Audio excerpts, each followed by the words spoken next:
साथियों, एक पत्नी अपने पति को बार बार, लगातार और हर एक बात पर अपने मायके की बढ़ाई से चुप कराने का कार्य करती थी। जिस विषय पर भी बातचीत प्रारंभ होती थी, वो वहां पर मायके को लेकर के आ जाती थी और अपनी टांग वो आगे रखने का कार्य करती थी। उसका कहना अपने पति से यह था कि तुम्हारे भाई बहन तो कुछ भी नहीं है। अरे मेरे भाई बहन देखिए कितने बड़े बड़े ओहदे पर हैं, कितनी उनकी शान और शौकत है। पिता का जिक्र चले तब फिर वही राग कि मेरे पिता का बड़ा सम्मान है समाज में, उनके पास बहुत दौलत है। मकान की गाड़ी की बात चले तो तुम अपनी गाड़ी की बात मत करो, मेरे पिता के पास में, मेरे मायके में बहुत लंबी गाड़ी है, हमारा मकान बड़ा आलीशान है, ये कहां पर मेरी शादी हो गई, एक घोंसले जैसे घर में मुझे रहना पड़ रहा है। साथियों, इस प्रकार की स्थितियां, इस प्रकार के प्रश्न बार बार यदि किसी पत्नी के द्वारा अपने पति से किए जाएं तो आप स्वयं इसका अंदाजा लगा सकते हैं। आज ये बात हम इसलिए कर रहे हैं कि एक ऐसी कुंडली का विश्लेषण, कुछ ऐसी एस्ट्रोलॉजिकल स्थितियों का विश्लेषण आज हम करेंगे जिसमें मंगल की भी भूमिका है, जिसमें बुध की भी भूमिका है, जिसमें गुरु की भी भूमिका है, और वो सिद्धांत तो जानेंगे कि वो कौन सी परिस्थिति है जिसके कारण एक कन्या, एक महिला, एक औरत, चाहे जितना भी समय उसकी शादी को व्यतीत हो जाए, उसकी एक टांग अपने मायके में ही रहती है। वो सारे डिसीजन अपने मायके के अनुसार ही लेती है। इस स्थिति के बारे में चर्चा करेंगे और साथ ही बहुत ही संक्षेप में हम ये भी जानेंगे कि आज अर्थात 7 जनवरी 2023 हमारे लिए कैसा रहने वाला है। तो मेरे बहुत ही प्रिय और बेहद सम्मानित साथियों, हृदय की असीम गहराइयों से अभिनंदन, बहुत बहुत हार्दिक स्वागत। साथियों, कुंडली पर और पंचांग पर आए उससे पहले एक बहुत छोटी सी जो कथा है मैं यहां पर आपको जरूरी है इसलिए सुनाना चाहता हूं कि चाइना में एक बहुत बड़े विद्वान हुए हैं, शायद आपने नाम सुना हो, लाओ त्से। वो जब भी ज्ञान देते थे तो उनके ज्ञान देने का जो तरीका था वो बड़ा अजीब ढंग का था। और ये बात राजा को भी पता चली तो एक दिन राजा स्वयं अपने पूरे लाव लश्कर के साथ में लाओ त्से के आश्रम पहुंच गए और जाकर के उन्होंने अपने मंत्री को यह कहने का आदेश दिया कि जाकर कहो लाओ त्से को कि इस देश का महाराजा स्वयं उससे मिलने के लिए आया है, वो शायद पागल हो जाएगा इस समाचार को सुन करके। और लाओ त्से को राजा जी देख पा रहे थे कि वो अपने बागीचे में एक गड्ढा खोदने का कार्य कर रहे थे। जैसे ही वो समाचार लाओ त्से को मिला, लाओ त्से पर कोई भी असर नहीं हुआ, जैसे उसने कुछ सुना ही नहीं। राजा को लगा शायद ये पागल है, या तो इसको सुना ही नहीं दिया या फिर ये पागल है, इतना इंतजार क्यों करवा रहा है मुझे। 1, 2 बल्कि 3 घंटे महाराजा ने इंतजार किया। इधर गुस्से का उनका पारा तो चढ़ रहा था, पर करते तो क्या करते, अब आ गए थे तो मिलकर के ही जाना था। और जब अंत में उनसे मुलाकात हुई तो राजा ने कहा कि अब मैं ज्ञान व्यान तो कुछ तुमसे लेने वाला हूं नहीं, तुमने मुझे नाराज कर दिया है। तो छोटी सी सही इस मुलाकात के बाद में राजा ने आज्ञा लेना जो है वो उचित समझा। उसको लगा था कि ये मेरा घोर अपमान किया गया है। राजा ने फिर भी ये प्रश्न पूछ लिया कि आप कोई महत्वपूर्ण कार्य तो कर नहीं रहे थे, एक मामूली सा गड्ढा आप खोद रहे थे और आपको पता चला कि इस देश का राजा स्वयं यहां उपस्थित हुआ है, फिर भी वो तुच्छ सा कार्य आप करते रहे। लाओ त्से ने कहा कि तुम मुझसे ज्ञान लेना चाहो न लेना चाहो, मैं अपना ज्ञान तुम्हें दे चुका हूं। पहली बात तो कि कोई भी कार्य छोटा या बड़ा नहीं होता, कार्य केवल कार्य होता है। और जिस समय मैं गड्ढा खोद रहा था, मैं उस कार्य को पूरी तल्लीनता के साथ में उसमें मग्न होकर के कर रहा था। तो शिक्षा यही है कि जो कोई भी कार्य हम करते हैं, जिस किसी स्थिति में हम होते हैं, उसमें पूरा डूब करके हमें कार्य करना चाहिए, चाहे फिर जो पूरी दुनिया है वो इधर की उधर क्यों ना हो जाए। तो साथियों, पंचांग पर एक दृष्टिपात करते हैं। 7 जनवरी 2023 अंग्रेजी तारीख है, शनिवार, माघ कृष्ण प्रतिपदा, नया माह प्रारंभ हो चुका है। पुनर्वसु आज नक्षत्र रहेगा, योग ऐंद्र है और करण बालव और कौलव रहेंगे। साथियों, यदि आज कोई बहुत ही महत्वपूर्ण या शुभ कार्य आप करना चाहते हैं तो अभिजीत मुहूर्त में जरूर उस कार्य को आप प्रारंभ कर सकते हैं, जो कि दोपहर के 12:06 से लेकर के दोपहर के ही 12:48 रहेगा। और इसके साथ ही राहु काल को आपको महत्वपूर्ण कार्यों के लिए टाल देना चाहिए, अर्थात उसमें कोई भी महत्वपूर्ण कार्य आपको शुरू नहीं करना चाहिए। और उसका कार्यकाल है सुबह 9:51 से लेकर के 11:09 तक। तो आइए साथियों, मेष राशि से आज के राशिफल की शुरुआत करते हैं। आज का जो दिन है वो मेष राशि के लिए अपनी लक्ष्य प्राप्ति के लिए बहुत ही अनुकूल समय है। आप अपनी तरफ से कोई कमी न रखें। खान पान का विशेष ख्याल रखें, खासतौर पर खटाई वाली चीजें, गरिष्ठ भोजन, इससे आपको दूर रहना चाहिए। आपका जो उधार दिया हुआ पैसा है वो आज अटक सकता है, इसलिए भूल कर भी किसी को आज उधार देने का जो जहमत है वो आपको नहीं करनी चाहिए। वृषभ राशि, आज कहीं ना कहीं से आपको धन लाभ होगा। कोई ऐसा धन खासतौर पर आपको मिल सकता है जिसको आप भूल बैठे थे। आज घर के बुजुर्गों के साथ में समय बिताने का, उनकी स्वास्थ्य सेवा करने का आपको सुअवसर जरूर मिलेगा। विद्यार्थियों को किसी विषय विशेषज्ञ से बहुत ही महत्वपूर्ण सलाह आज मिल सकती है। मिथुन राशि, आज जो अपना कार्य है उसको सही समय पर आप कंप्लीट करें, और इसका सबसे आसान तरीका है कि उसकी प्रायोरिटीज, उसकी प्राथमिकताएं आप पूर्व निर्धारित करें। मेहमान नवाजी का आपको मौका मिलेगा। हाँ, गृहिणियों को ये थोड़ा सा नागवार गुजर सकता है, क्योंकि वो अनचाहे मेहमानों को कभी भी पसंद नहीं करती हैं। पुरुषों के लिए आज अपने घर की जरूरतें, अपने बच्चों के खर्च के लिए पैसे जुटाने के लिए थोड़ी कड़ी मेहनत करनी पड़ सकती है। कर्क राशि, कर्क राशि को भी आज कोई रुका हुआ धन आपका जरूर मिल सकता है, और ये धन ऐसा है जो किसी जमीन में आपने लगाया था। आज प्रॉपर्टी के क्रय विक्रय की संभावना है, परंतु ये न करें। आज का दिन आपके लिए प्रॉपर्टी खरीदने या बेचने के लिए बिल्कुल भी सुलभ या सहयोगी नहीं है। कार्यस्थल पर जो कि नौकरी पेशा है उनके लिए सुखद वातावरण बना रहेगा। बॉस की आज आपको शाबाशी भी अवश्य मिलेगी।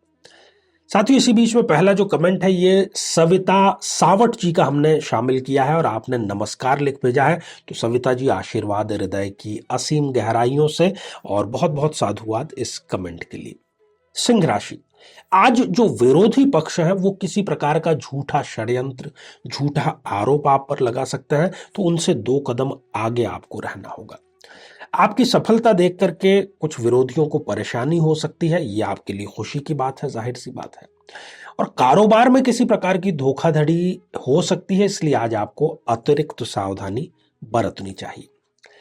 कन्या राशि के लिए भी आज किसी आय का एक नया दरवाजा जरूर खुलेगा। इसकी तैयारी आपने पहले की थी, परिणाम अब आज आपको मिलेंगे। शत्रु आपके परास्त होंगे, और वो भी बिना किसी लड़ाई के ही उनको सरेंडर कर देना पड़ेगा। समाज में आपका वर्चस्व बढ़ेगा। आपकी सेवा भावना को देखते हुए किसी सामाजिक संगठन में आज आपको सम्मानित भी किया जा सकता है। तुला राशि, निवेश जो है वो हमेशा सोच समझ कर ही करना चाहिए, और आज का जो निवेश है वो आपके लिए बहुत अच्छे रिटर्न लेकर के आएगा। आज परिजनों का आपको सहयोग मिलेगा, और ये सहयोग आपको बिना मांगे भी मिल सकता है, बहुत अच्छी बात है। किसी प्रकार के सामाजिक आयोजन में आज आपकी बड़ी महत्वपूर्ण भूमिका अवश्य होगी। वृश्चिक राशि, जो सामाजिक संपर्क है, जो बिजनेस के संपर्क है, आज संपर्क बढ़ाने का बहुत अच्छा मौका आपको मिलेगा। इसको आपको गंवाना नहीं चाहिए। किसी प्रियजन से, किसी पुराने मित्र से आज आपकी मुलाकात अवश्य होगी। अपने स्वास्थ्य में सुधार का आज आपको मौका मिलेगा। योग, प्राणायाम या फिर नियमित दिनचर्या जिसको कहते हैं, इसको लेकर के कोई बड़ी शुरुआत आज आप कर सकते हैं। साथ ही इसी बीच में अगला जो कमेंट है ये शालिनी मोदनवाल जी ने लिख भेजा है, और आपने लिखा है, आपका आशीर्वाद बना रहेगा तो मेरा भी प्यार मुझे मिल ही जाएगा। बिल्कुल मिल जाएगा शालिनी जी, और जिस वीडियो में आपने ये कमेंट किया है वो उपाय यदि कर लिया तो फिर उस मिलने पर एक गारंटीड मुहर जरूर लग जाएगी, क्योंकि उसने हजारों लोगों का ये कार्य संपन्न कराया है। धनु राशि, आज आपको मित्रों का सहयोग मिलेगा, और किसी ऐसे मित्र का भी सहयोग मिलेगा जिसका कि आप बिल्कुल भी आशा नहीं कर रहे थे। आज विद्यार्थियों का यदि कोई रिजल्ट आने वाला है, किसी प्रकार के कॉम्पिटिटिव एग्जामिनेशन का रिजल्ट आने वाला है, तो वो आपके लिए फेवरेबल और सकारात्मक जरूर होगा। संपत्ति की खरीद में किसी प्रकार की धोखाधड़ी या संपत्ति को लेकर के, खासतौर पर पैतृक संपत्ति को लेकर के थोड़ी बुरी खबर भी आज आपको मिल सकती है। मकर राशि, पैतृक संपत्ति का विवाद आज आपके लिए भी बढ़ करके आ सकता है, इसलिए विवाद को आगे या बड़ा या लंबा खींचने की आपको आवश्यकता नहीं है। आज आप मौन ही रहें इस मुद्दे पर। आकस्मिक यात्रा का आपके योग भी बन रहा है, जो कि आपके लिए एक सफल यात्रा साबित होगी। स्वास्थ्य में थोड़ा सा उतार चढ़ाव आपके आज रह सकता है। कुंभ राशि, कार्यस्थल पर जो सहकर्मियों का सहयोग है वो आपको अवश्य मिलेगा, खासतौर पर अपने सबॉर्डिनेट का आपको सहयोग अच्छा खासा मिलेगा। ऑफिस में या पर्सनल लाइफ में किसी भी विवादास्पद बयान, किसी भी विवादास्पद बात कहने से आपको बच करके रहना चाहिए। नई किसी मैत्री की, फ्रेंडशिप की आज शुरुआत आपके हो सकती है। मीन राशि, आज आप अपना कोई बड़ा अटका हुआ काम अपने राजनीतिक संपर्कों से करवाने में सफल हो जाएंगे। स्वास्थ्य लाभ भी आज आपको जरूर होगा और मित्रों से किसी प्रकार की नोक-झोंक आपकी अवश्य हो सकती है। साथियों, अब आज का जो अंतिम कमेंट है वो रोहन SID से लिख भेजा है। भगवान प्लीज सभी को सभी का प्यार मिल जाए और मेरा भी मिल जाए। हम भी यही दुआ करते हैं रोहन जी, और आपका भी अवश्य मिलेगा, और केवल कमेंट करने से नहीं। जिस वीडियो में आपने ये कमेंट किया है उसमें जो उपाय है उसने 1, 2 या सैकड़ों नहीं बल्कि हजारों विवाह संपन्न कराए हैं। मन माफिक कुंडली आप जरूर मिलवाइएगा और मेरी तरफ से आप अग्रिम शुभकामनाएं जरूर ग्रहण कर लीजिए। तो आइए साथियों, बहुत ही महत्वपूर्ण कुंडली विश्लेषण, इन दिनों हम मंगल दोष पर चर्चा कर रहे हैं। एक कुंडली पर आप पहले दृष्टिपात कीजिए, फिर जो 3 स्थितियां हैं उन पर हम चर्चा करेंगे, और जो शुरुआत में हमने प्रश्न उठाए थे उनका उत्तर भी आपको इसी में मिल जाएगा। साथियों, यह है एक मीन लग्न की जन्म पत्रिका। अब मीन लग्न में मंगल भी योग कारक होता है क्योंकि वो भाग्येश है, बुध भी योग कारक होता है, चतुर्थेश है, 2 केंद्रों का अधिपति है वो, और साथ ही गुरुदेव तो योग कारक है ही क्योंकि वो स्वयं लग्नेश है। अब आप इस जन्म पत्रिका में देखिए कि मंगल और बुध चतुर्थ भाव में विराजमान है और गुरुदेव दशम भाव में विराजमान है। सबसे पहले मंगल की बात करते हैं।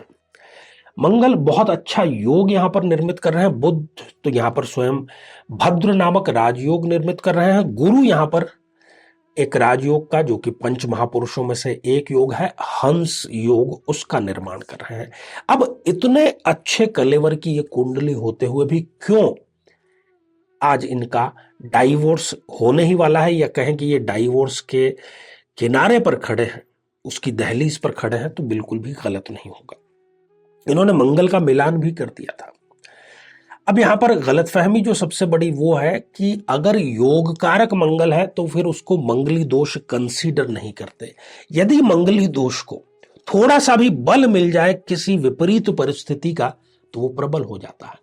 जैसे घास के ढेर में, जो कि सूखी घास है, यदि एक चिंगारी कहीं से आप लगा देंगे तो बहुत भीषण आग लगने में ज्यादा समय नहीं लगेगा।